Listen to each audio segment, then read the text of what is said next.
आइए,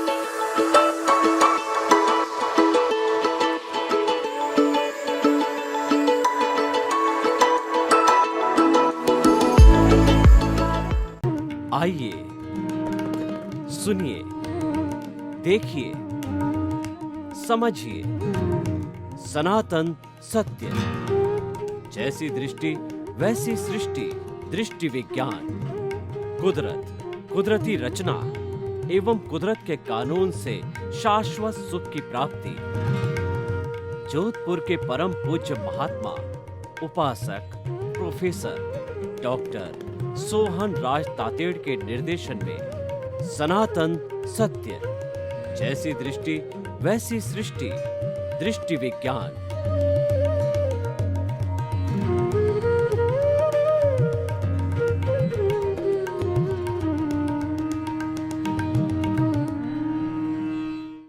मातृशक्ति को नमन। आज का हमारा बहुत सुंदर विषय नर्णस्स सार मायारो, ज्ञान का सार आचार है। देखिए, 3 टर्म्स आती है, एक तो अज्ञान, दूसरा ज्ञान और तीसरा विज्ञान। अज्ञान का अर्थ है कि जो वस्तु जैसी है उसको वैसा नहीं मानना, उसके विरुद्ध मानना, मिथ्या मानना, गलत मानना, झूठ मानना, वो अज्ञान है। जैसे कि साधु को असाधु समझना, असाधु को साधु समझना, मार्ग को कुमार्ग समझना, कुमार्ग को मार्ग समझना, मुक्त को अमुक्त समझना, अमुक्त को मुक्त समझना। इस तरीके से जो विरोधी बातों को सपोर्ट किया जाता है, विरोधी बातों को स्वीकार किया जाता है, मिथ्या बातों को स्वीकार किया जाता है, वह सारा अज्ञान है। दार्शनिक भाषा में बात करें तो अज्ञान है मैं कौन हूं, इसकी हमको जो है स्पष्टता न होना, इसकी जानकारी न होना, यह भी एक बड़ा अज्ञान है। जैसे कि मैं सोचने लग जाता हूं कि जो कुछ मैं जीवन में करता हूं सब करने वाला मैं खुद ही हूं।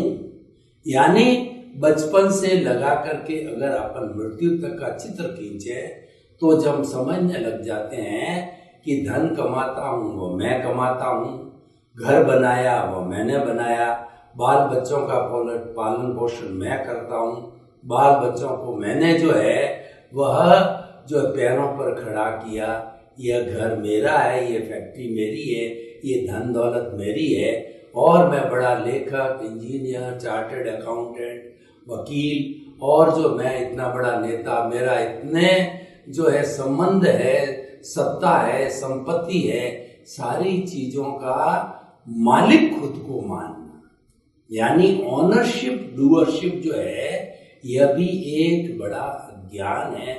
जबकि वास्तव के अंदर जो हमारा सनातन सत्य है वह कुदरत चेतना, कुदरत के कानून पर आधारित है। तो कुदरत तो ये कहती है कि कर्ता व्यवस्थित शक्ति यानी मैं हूं, और समस्त प्राणियों का मैं क्रिएटर, ऑपरेटर और डिस्ट्रॉयर हूं, वो कर्ता नहीं है।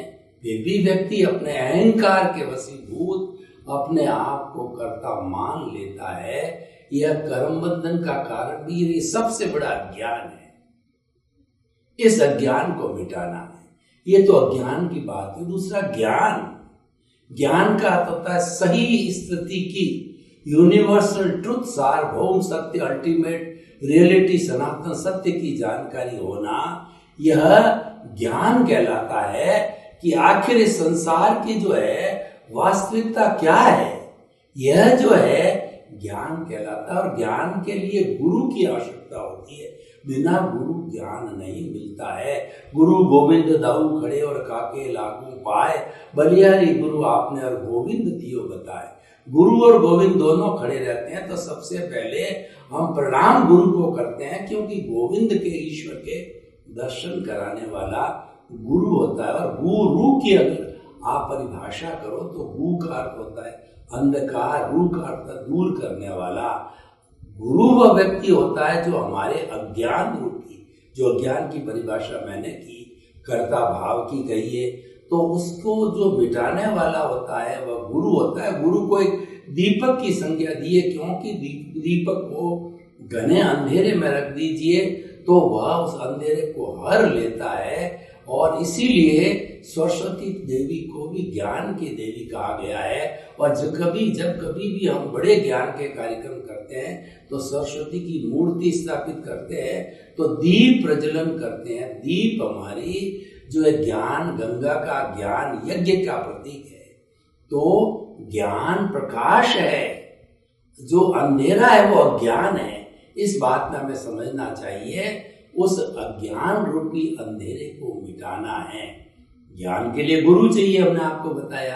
तो जब हमारे पुण्योदय से और भाग्योदय से हम सर्च करते करते गुरु की प्राप्ति कर लेते हैं, हम सद्गुरु या ज्ञानी पुरुष की प्राप्ति कर लेते हैं।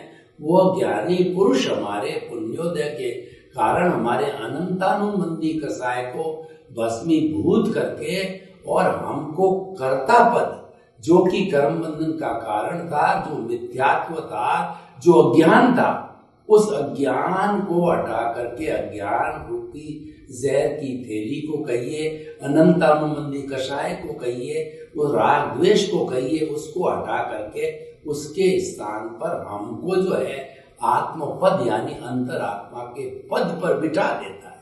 वह तो केवल बिठाने का काम करता है और हमको प्रोसीजर दे देता है कि तुम्हारा जो है, हमने तुम्हें सम्यक दर्शन दे दिया। सम्यक चारित्र के लिए वो हमको जो है प्रीति, जागृति और अनुभव देता है। 3 हमको मेथड देता है। प्रतीति का अर्थ यह है कि हमने तुम्हारे को आत्मपद बिठा करके, पद पर बिठा करके तुम्हारे को एहसास करा दिया कि 24 आवर्स तुम्हारे को चिंतन करना है कि मन वचन काया, जो अज्ञान है वो मन वचन काया, मन वचन काया से मुक्त ऐसा मैं शुद्ध आत्मा हूँ, ऐसा आपको चिंतन करना प्रीति है। और जागृति का मतलब ये आपकी जागृति, ये आपका रियल पुरुषार्थ, ये आप कर्तव्य जो हम जीवन भर पुरुषार्थ करते हैं ना। पुरुषार्थ बिना काम नहीं चल सकता, पुरुषार्थ के बिना हम बैठे रह जाएंगे क्या, पुरुषार्थ से कौन सी सफलता मिलेगी। यानी पुरुषार्थ के बारे में हम कितना चिंता रखते हैं, तो वह पुरुषार्थ है, वो आपकी जागृति है, वो रियल पुरुषार्थ है। सतत आपके भीतर एहसास रहना चाहिए कि मन वचन काया से मुक्त ऐसा मैं शुद्ध आत्मा हूं। तो ये हो गया जागृति। और जब ये जागृति बनी रहेगी, ये दीपक की लौ जलती रहेगी, 5 आज्ञा का सुरक्षा कवच आपके पास में रहेगा, तो वो 5 आज्ञा ही मोक्ष है, 5 आज्ञा ही सम्यक दर्शन, सम्यक ज्ञान, सम्यक चारित्र, सम्यक तप है। उसका आप पालन करते रहोगे तो, और आप आत्मपद पर बैठ करके प्रीति को करके और जागृति को करके और अपना धीरे धीरे जो है आप अनुभव बढ़ाते रहोगे, तब अनुभव बढ़ते बढ़ते ये अनुभव जो है 360 डिग्री तक पहुंच जाएगा, जो कि हमको ज्ञानी पुरुष ने 2% तक दिया है, जागृति 15% तक दी है, प्रतीति तो 100% बिठा दी है, क्योंकि मुख्य कार्य तो सम्यक दर्शन का यही है। प्रीति इज इक्वल टू सम्यक दर्शन। तो वो आप जो है 360 डिग्री तक पहुंच जाओगे धीरे धीरे, 1 जन्म, 2 जन्म, 5 जन्म के बारे में। तब उसके बाद में आपको आपका जो रियल पुरुषार्थ की जो उत्कृष्ट अवस्था केवल दर्शन हो जाएगा। यानी आपके जो दर्शना मोहनीय जो है का आवरण हट जाएगा। ज्ञानावरणीय आवरण थोड़ा सा बाकी है, तो दर्शनावरणीय आवरण हटने के बाद में अगले जन्म में आपको परिणाम के रूप में केवल ज्ञान हो जाएगा।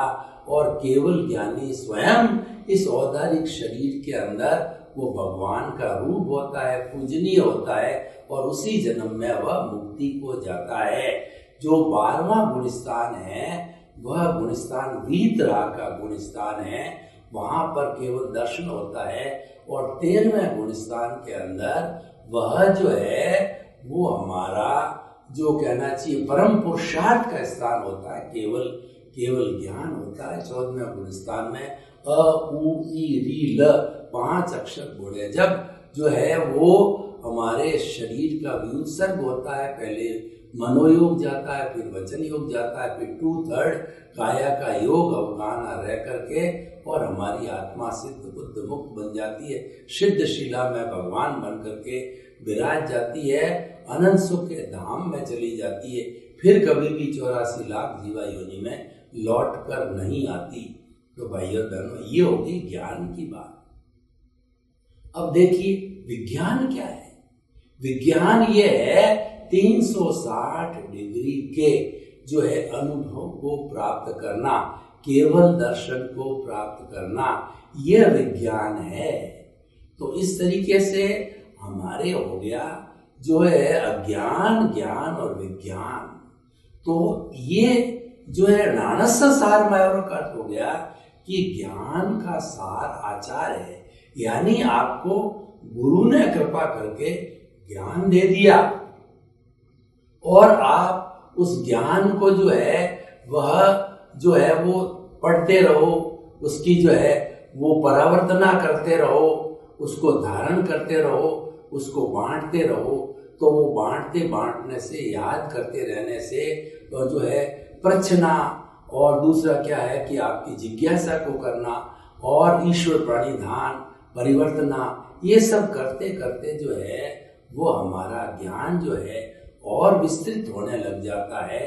तो उसका सार क्या है, यानी ज्ञान का सार है वो आचार है, यानी सम्यक ज्ञान के बाद में सम्यक आचार होना चाहिए, वो जीवन में डालना चाहिए। तो जीवन में सम्यक आचार को जो है पालन करने के लिए जो हमारे पास के अंदर जो चौथी आज्ञा है कि जो फाइलों का संभावपूर्ण निपटारा करना, इसका अर्थ ये हो गया कि हमारे जीवन में जो संपर्क में आती है वो सब फाइलें हैं। जैसे शरीर है हमारा, फाइल नंबर 1 है, और जीवन भर साथ रहती है पत्नी, फाइल नंबर 2 है, पुत्र फाइल नंबर 3 है, पुत्र की पुत्र वधू फाइल नंबर 4 है, पोता फाइल नंबर 5 है, और दूध वाला वगैरह, ये सब मिला के सब फाइलें हैं। और ये फाइलें क्या होती है कि ये जो है वो कोई लेने वाली होती है, कोई देने वाली होती है, यानी वह उदय और प्रारब्ध के जो है अधीन, उसके उपादान के अनुरूप जो हमारी ये जो कुदरत है वह वैसा निमित्त ला करके खड़ा कर देती है। तो हमें जो है उस फाइलों का संभावपूर्ण निपटारा करने का अर्थ यह कि जो भी निमित्त हमारे सामने सेवा देने वाला या सेवा लेने वाला, हमारा तिरस्कार करने वाला या सम्मान करने वाला खड़ा किया, उसको निर्दोष मानो, उसका कोई दोष नहीं, उसकी अनुनय विनय करो और जो है उसके प्रति कृतज्ञता ज्ञापित करो। तो वो मुझे एनओसी देने वाला है, वह मेरा हिसाब करने वाला है, क्योंकि जितना भी हिसाब जो चल रहा है शरीर के माध्यम से, वो जब पूर्ण होगा तो मुक्ति होगी। विचार व्यवहार शुद्धि बिना, विचार व्यवहार शुद्धि बिना निश्चय शुद्धि नहीं है। तो हमको पहले जितना यानी जिन जिन आत्माओं को हमने कष्ट पहुंचाया है, दुख दिया है, उन सब से एनओसी का मतलब क्षमा याचना करके उनसे माफी मांग करके जब शुद्ध होंगे तभी हमको मुक्ति मिल सकती है। तो इस तरीके से जो है ये हमारा फाइलों का संभावपूर्वक निपटा हो गया। दूसरे अर्थों के अंदर है हमको हर क्षण संभाव बनाए रखना। सर्दी है, गर्मी है, तिरस्कार है, मान है, सम्मान है, और भोजन कम मिला, ज़्यादा मिला, स्थान कम मिला, स्थान ज़्यादा मिला, आपको सुविधा कम मिली, ज़्यादा मिली, कपड़ा कम मिला, ज़्यादा मिला, और भोजन जो है अच्छा मिला, भोजन जो है थोड़ा सा कम अच्छा मिला। तो इन सब स्थितियों के अंदर समभाव रखना, उन दोनों को एक सा मानना, वो उसको हम स्थित प्रज्ञ भी कह सकते हैं, प्रज्ञा चक्षु भी कह सकते हैं कि दोनों स्थितियों को एक मानना, सुख और दुख को एक मानना, कोई भेद न करना। और ये सारा जो है अभ्यास से आता है, ये चारित्र के माध्यम से आता है। इसीलिए इसको सम्यक चारित्र कहा गया है कि आप संभाव रखो, हर परिस्थिति में अपना संभाव रखना चाहिए। ये सामायिक, ये जो है हमारा सम्यक चारित्र है। तो इस तरीके से हम जो है अपने जीवन को सारा कष्ट सहिष्णु बन करके, राग द्वेष को कम करके, जिसको हम कषाय कहते हैं, कॉजल बॉडी कहते हैं, हम लिंग शरीर कहते हैं, कर्म रज कहते हैं, उसको हम धीरे धीरे मिटाते जावें। और भी फाइलों का संभावपूर्ण निपटारा करने के और भी बहुत से जो है कार्य हो सकते हैं कि हम संवर की स्थिति पैदा करें। संवर का अर्थ होता है प्राणी मात्र को कष्ट न देना, और जो दूसरा हमारा कर्म आने का जो द्वार है, जो आश्रव है, जो कि हमारा मिथ्यात्व, अविरति, प्रमाद, कषाय और योग है, उसको बंद कर देना। जो ही हम बंद करते हैं तो संवर की स्थिति आती है, यानी हमने कर्मों के आने को बंद कर दिया तो वह संवर की स्थिति है, और हमने प्राणियों को कष्ट देना बंद कर दिया। अब हमारे भीतर जो जन्म जन्मांतर के बंधे हुए कर्म पड़े हैं, बर्फ की सीला की तरह वह पिघलते रहेंगे, नए भाव पड़ नहीं रहे हैं, हमारे संवर हुआ है। दूसरा क्या, हमारे पास सम्यक दर्शन है, हमको ज्ञान मिला हुआ है। अगर हम पूरा जो है प्रीति, जागृति और अनुभव के आधार पर चलते रहते हैं तो नए भाव नहीं पड़ने से जो है हमारे आगे जो नए जन्म हमें नहीं करने पड़ेंगे, और हम जो है मुक्ति की अवस्था को कुछ ही भवों में प्राप्त कर सकते हैं। तो ये जो सारा जो ज्ञान का सार आचार है, ये कहा गया। तो हर ज्ञान को जो कि हमें मिलता है उसको आचार में बदलने की कोशिश करो, क्योंकि वो सार की बात है। आचार का मतलब है कि सद ज्ञान को, आत्मज्ञान को जीवन के अंदर लागू करो, और वो हमारे जीवन में उतरना चाहिए, आना चाहिए, हमारे जो है हमारे व्यवहार के अंदर आना चाहिए। तो इस तरीके से जो है ये नाणस्य सार मायारो बहुत सही कहा गया है। और देखिए कि हम थोड़ा और आगे बढ़े तो ज्ञान जो है उसको हम दो भागों के अंदर बांटते हैं। एक तो हमारा रिलेटिव सत्य और दूसरा रियल सत्य। रिलेटिव सत्य है हमारा सारा व्यवहार जगत है, हम उस व्यवहार जगत को इग्नोर नहीं कर सकते। हमारा सनातन सत्य कार्यक्रम है, दोनों जगत को साथ लेकर के चलता है, रियल को, रिलेटिव को। तो रिलेटिव जगत के अंदर आप देखिए कि हम जितना भी कार्य करते हैं तो वहाँ पर भी हमारे ज्ञान की एप्लीकेशन करें। जो हमको सद ज्ञान मिला है वो हमारे व्यवहार सत्य में भी उतरना चाहिए। इसका अर्थ क्या हुआ कि अगर आप जो है बिजनेसमैन हो तो आप जीवन में नैतिकता को स्थान दो, झूठा माप तोल नहीं करो और लोगों को बराबर तोल के दो, धोखाधड़ी न करो। यानी आप कोई दूसरी देवियों को आप माने या न माने, लेकिन एक नैतिकता की देवी को अगर आपने अपने प्रतिष्ठान में स्थापित कर दिया तो सही मायने में आप धार्मिक हो। धार्मिक का अर्थ केवल ये नहीं है कि आप मंदिर जाते हो, माला पहनते हो, त्याग करते हो, पचकान करते हो, केवल ये परिभाषा नहीं है, लेकिन नैतिक होना भी परिभाषा होती है। जो व्यक्ति नैतिक है वो धार्मिक है, जो व्यक्ति धार्मिक है उसे नैतिक होना चाहिए, क्योंकि वो ज्ञान उसके पास है और ज्ञान का जो सार है वो आचार है।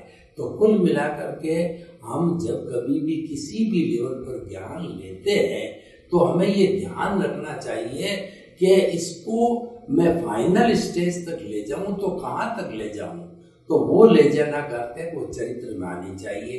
अब हम जो है रिलेटिव पुरुषार्थ की बात करें, हम जो है जो रिलेटिव पुरुषार्थ कहिए या रिलेटिव सत्य कहिए, वो हमारी खुली आंखों से हम देखते हैं कि खुली आंखों से, पांच इंद्रियों से जिस जगत को देखते हैं वो हमारा रिलेटिव पुरुषार्थ है। और उस जगत के अंदर हमें जीवन यापन कैसे करना चाहिए, क्योंकि नाणस्य सार मायारो ज्ञान, अज्ञान और विज्ञान, ये सब चीज़ें किस पर लागू होती है जब हम चेतन तत्व को माने।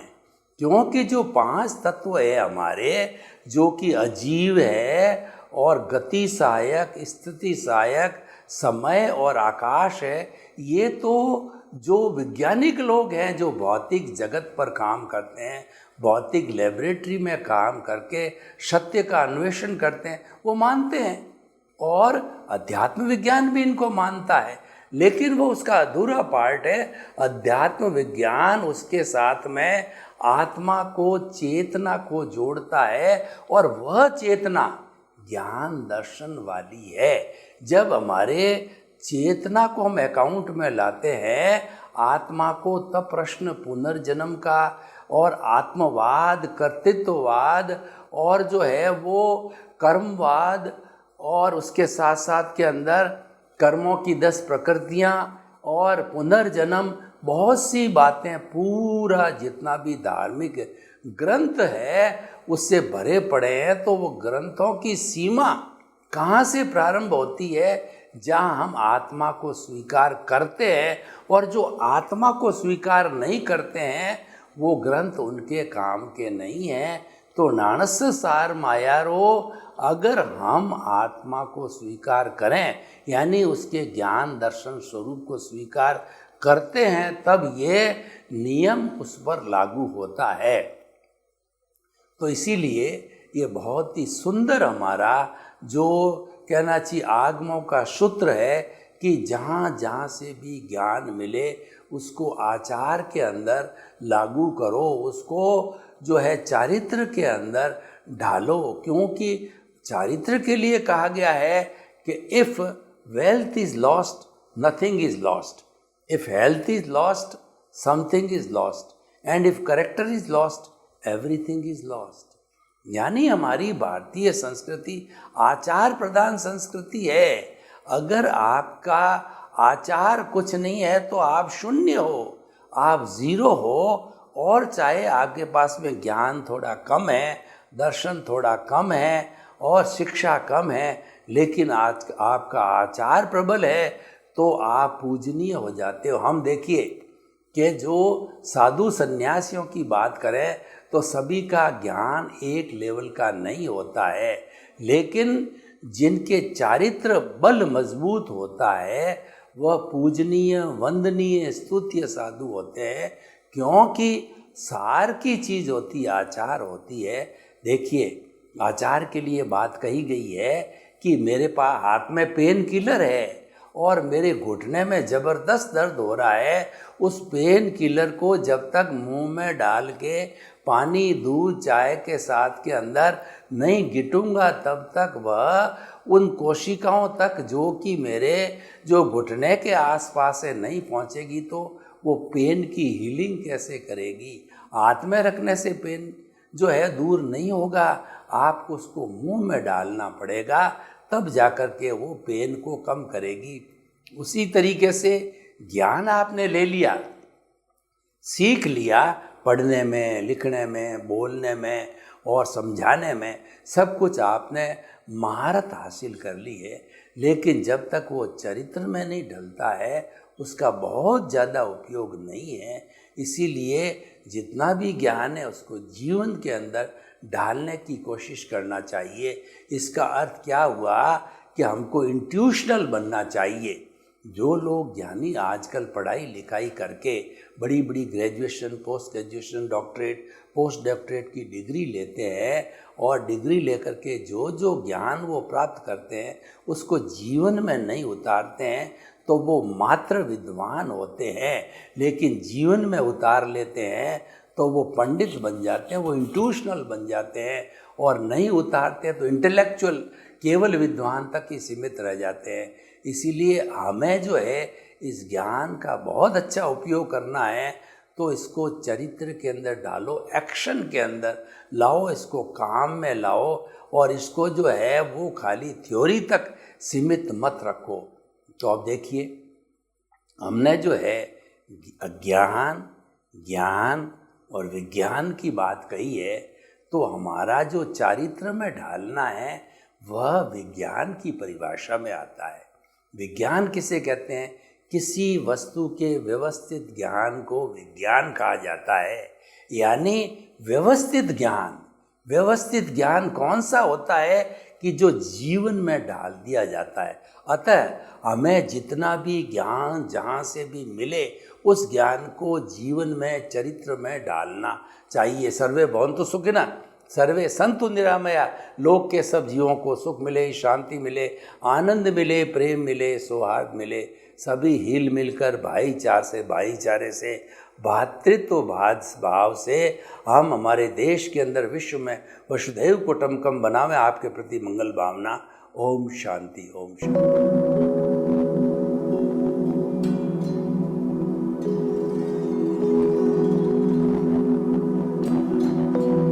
एक ऐसा अंतर्राष्ट्रीय ख्याति प्राप्त मानव जो गुरु प्रेरणा से पिछले 20 वर्षों से वानप्रस्थ जीवन जीते हुए 24 घंटे मानवता की सेवा में संलग्न है।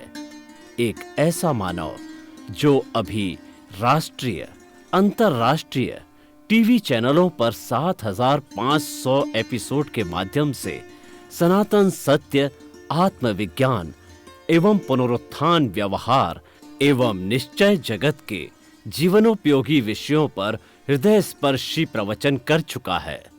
उस मानव का नाम है महात्मा उपासक प्रोफेसर डॉक्टर सोहन राज तातेड़। प्रोफेसर तातेड़ द्वारा योग, दर्शन, शिक्षा विषयों पर रचित पीएचडी स्तर के 250 शोध ग्रंथ भारत के 100 प्रतिष्ठित विश्वविद्यालयों में शोधार्थी पढ़ रहे हैं तथा वे सभी शोध ग्रंथ वहां की सेंट्रल लाइब्रेरियों में उपलब्ध हैं। महात्मा सोहन राज ने अभी तक हजारों स्कूलों, कॉलेजों, विश्वविद्यालयों एवं संस्थाओं में सेमिनार, वर्कशॉप, कैंप लगाकर लाखों विद्यार्थियों को योग, दर्शन, शिक्षा का प्रशिक्षण देकर उन्हें सुसंस्कारित किया। डॉक्टर तातेड़ ने भारतीय संस्कृति उत्थान के 4000 से अधिक समसामयिक विषयों पर आर्टिकल लिखकर ऑनलाइन जर्नल, पत्रिकाओं, वेबसाइट्स पर प्रकाशित किया, जिसका उपयोग लाखों पाठक कर रहे हैं। उपासक तातेड़ के 5000 से अधिक आज का सुविचार, आज का शुभ संदेश, आज का मंगल भावना योग आदि चिंतन websites, Twitter, blogger, Facebook, YouTube माध्यमों से लाखों लोग अपना जीवन निर्माण कर रहे हैं। मानवता के मसीहा ऐसे महामानव महात्मा सोहन राज तातेड़ के प्रोफाइल को अभी तक विश्व के 20 लाख दर्शक यूट्यूब पर, 12 लाख गूगल पर एवं लाखों दर्शक फेसबुक, ब्लॉगर, ट्विटर और इंस्टाग्राम पर देख चुके हैं।